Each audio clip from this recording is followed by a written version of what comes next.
Breaking news tonight, chaos erupting on the streets of Missouri. The grand jury finding no probable cause to indict Officer Darren Wilson in the death of an unarmed teenager, Michael Brown. And tonight, new documents, what the grand jury saw, including for the first time what Officer Wilson says happened that fateful night, sparking a massive showdown between protesters and police, escalating with reports of automatic gunfire, along with the vandalism and turmoil tonight. Moments ago, the police chief announcing there are roughly a dozen buildings still on fire, and that although their main goal is preserving lives, the situation is far from ideal. I'm disappointed in this evening. I really don't have any hesitation in telling you that I didn't see a lot of peaceful protest out there tonight, and I'm disappointed about that. I'm not saying there weren't folks out there that were out there for the right reason. I'm not saying that wasn't the case, but I am saying that unfortunately this spun out of control.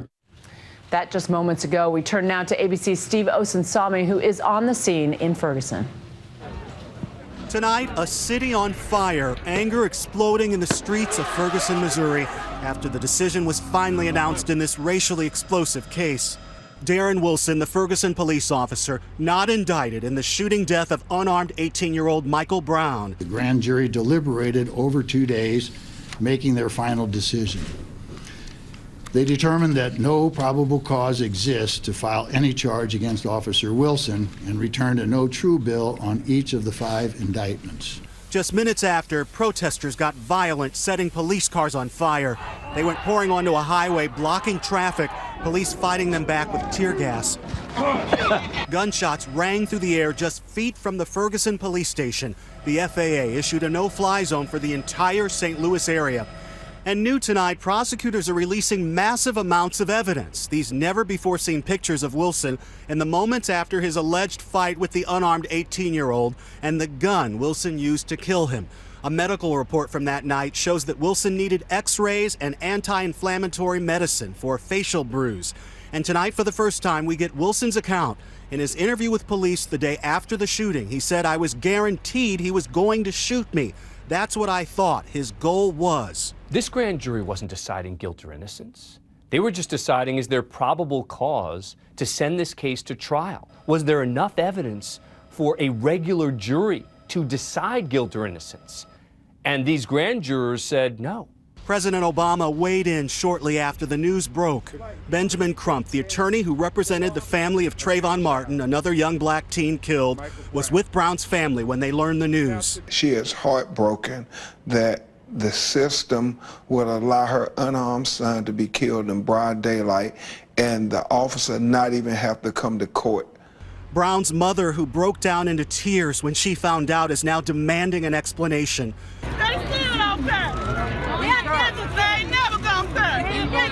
In a statement, Officer Wilson defended his actions, saying he followed his training and followed the law. Prosecutors made sure the grand jury looked like the county, 9 white jurors and 3 black jurors. But in Ferguson, Missouri, where Brown was killed, about 68% of residents are African American. The DA gave these grand jurors all of the evidence and says he didn't make a recommendation at all. In effect, punting to these grand jurors and saying, you decide. Shut down! It's a case that picks at one of America's oldest wounds, racial injustice, in the sense that black lives don't matter. Right now, this town that promised to remain peaceful already boiling over with anger from demonstrators. We met Haiku, a young activist and hip-hop artist, back in August at the height of the protest. Tonight, he waited in the crowd right in front of the police department. There's no indictment. We knew that, though. Police here prepared for the worst. St. Louis County Police alone bought 650 tear gas grenades and 2,000 plastic handcuffs and 1,500 bean bags filled with chemicals that sting the eyes and nose. But the outrage isn't just here in Ferguson. The decision has led to fresh protests all across the country. We have police brutality alive and well all over the country. Ferguson is a spark. In New York, hundreds of protesters are meeting in Union Square, ready for the long haul. So our message to the people in Ferguson is that we are with you 100%. Promising these protests will end no time soon. We're going to be here at 2 o'clock. We're going to be here at 5 o'clock. We're going to be here at 7 o'clock. We ain't going no The decision comes 108 days after Brown died. He was walking with a friend when his friend says they were confronted by police and told to get off the street. Witnesses say Brown put his hands up, giving in as the bullets flew. I saw a kid with his hands up and the cop continued to shoot him until he fell down to the ground. Police and other witnesses told a different story, saying Brown fought with Officer Wilson when he stepped out of his vehicle. They say Brown pushed Wilson back into his squad car, gave him a beating, and went for Wilson's gun. In his grand jury testimony, Wilson describes the moments leading up to his confrontation with Brown. He had already shot at him several times, but says that Michael Brown, quote, still keeps coming at me. I'm backpedaling pretty good because I know if he reaches me, he'll kill me. When he gets about that 8 to 10 feet away, I look down. I remember looking at my sights and firing. All I see is his head, and that's what I shot. I don't know how many. I saw the last one go into him, and then when it went into him, the demeanor on his face went blank. The aggression was gone. It is our understanding at this point in the investigation that within the police car there was a struggle over the officer's weapon. 6 days after the incident, police released this surveillance video. They say that's Michael Brown wearing the red hat, allegedly committing a strong-arm robbery at a liquor store just 15 minutes before he was shot. Then there's this surveillance video released just this month showing Officer Darren Wilson leaving the police station just hours after the shooting.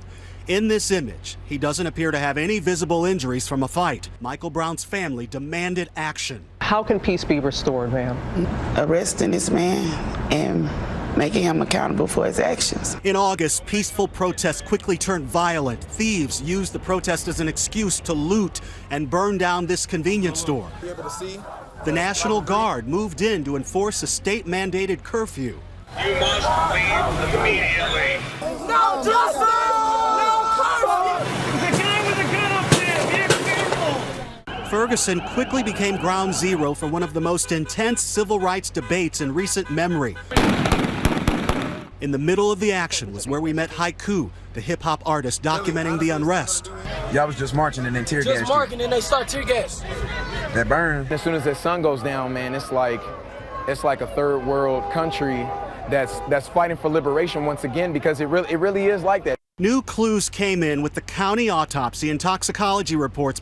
Brown's tissue fragments were found on the exterior surface of the police officer's motor vehicle, a detail that seemed to support police accounts that Brown violently fought with the officer. But Michael Bodden, the famous forensic pathologist hired by Brown's family, held an independent autopsy and found that Officer Wilson shot and killed Brown from a distance. The muzzle of the gun was at least 1 or 2 feet away, the muzzle at the time of discharge. It could have been 30 feet away. As for Officer Darren Wilson, he has not been seen in public since August 9th, but records show that he got his marriage license in October, and he did testify to the grand jury. Just this weekend, Michael Brown's father pleading for calm ahead of the grand jury decision. I thank you for lifting your voices to end racial profiling and police intimidation. But hurting others or destroying property is not the answer. But tonight, protests rage on as stores and houses burn to the ground and the looters using the name of Michael Brown to steal. But these protesters are calling for justice, something they fear they may never see. The prosecutor here now has the difficult task of trying to convince so many people who refuse to believe it that justice was served here. Juju. Thanks, Steve, for your coverage these past few months. Stay safe. I'm joined now by my Nightline co-anchor, Dan Abrams, with his legal hat on tonight. Dan, clearly the matter is not over in the streets or in the court of public opinion, but from a legal perspective, is it over? The criminal case is basically over. The feds are investigating as well. It's likely that will go nowhere with regard to this case. But it's still possible that you'll have a civil lawsuit whereby the family sues Officer Wilson, sues the police department, and all of these issues are addressed again. And what's the legal burden of proof? There it would just be by a preponderance of the evidence, more likely than not. Much lower than in a criminal case, but remember, no criminal jury evaluated the evidence yet, just a grand jury deciding there isn't even enough evidence to send the case to trial. Interesting. Now, the St. Louis prosecutor was criticized for being very hands-off. Tonight, you saw a different attitude. Well, he seems to be supporting the grand jury's decision. Not quite saying that, saying he handed it off to the grand jury and they reviewed all of the evidence objectively. But the way he sounded in that press conference, it sounded as if He was backing up the grand jury, supporting them in exactly what they decided and how they decided it. And now we have this huge dump of information that they have now released to the public. Very unusual to release all this grand jury material. So in theory, the public can decide for themselves and understand, the prosecutor hopes, why some of the eyewitness testimony that we've heard so much about was contradicted by the physical evidence, according to the prosecutor. He took a long time putting it into context. Absolutely. He wants the public to not just understand, but accept the grand jury. It's not going to be easy. You have a lot of reading ahead of you, Dan. Absolutely. Thanks so much for your being with us.